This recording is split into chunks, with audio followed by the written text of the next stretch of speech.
Iran પર ઇઝરાયેલના સતત હુમલા વચ્ચે ભારતે ઈરાનની રાજધાની તહેરાનમાં રહેતા ભારતીયોને ઝડપથી બહાર નીકળવા જણાવ્યું છે. ઇસરો અને નાસા જુલાઈ મહિનામાં સંયુક્ત રીતે નિસાર ઉપગ્રહ લોન્ચ કરશે. તે પૃથ્વીની જમીન, બરફ અને પાણી વિશે ચોકસાઈથી માહિતી આપશે.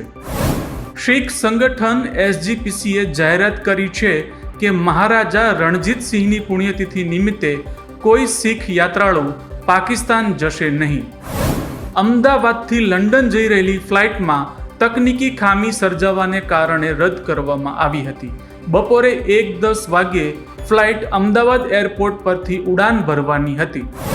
કોચીથી દિલ્હી જતા ઇન્ડિગોના વિમાનમાં બોમ્બ હોવાની માહિતી મળતા તેનું નાગપુરમાં ઇમરજન્સી લેન્ડિંગ કરવામાં આવ્યું હતું. ચોમાસાના પ્રારંભિક વરસાદમાં જ સુરેન્દ્રનગરનો ધોળીધજા ડેમ ઓવરફ્લો થઈ ગયો છે.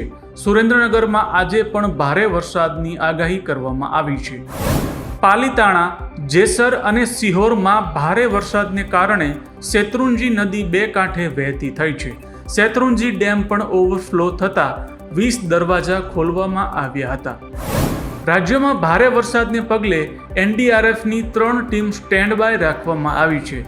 2 ટીમ રાજકોટ અને 1 ટીમને કચ્છમાં મોકલવામાં આવી છે. ભાવનગરમાં ધોધમાર વરસાદને કારણે પાલીતાણા અને સિહોરને જોડતા 12 ગામ સંપર્ક વિહોણા બન્યા છે. બુઢણા, ઢૂંઢસર, લવરડા, ગુંદળા સહિતના ગામોનો સંપર્ક તૂટ્યો છે.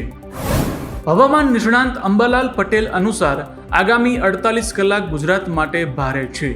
ગુજરાતના અનેક જિલ્લાઓમાં ખાસ કરીને મધ્ય ગુજરાતમાં જળબંબાકારની સ્થિતિ જોવા મળી શકે છે.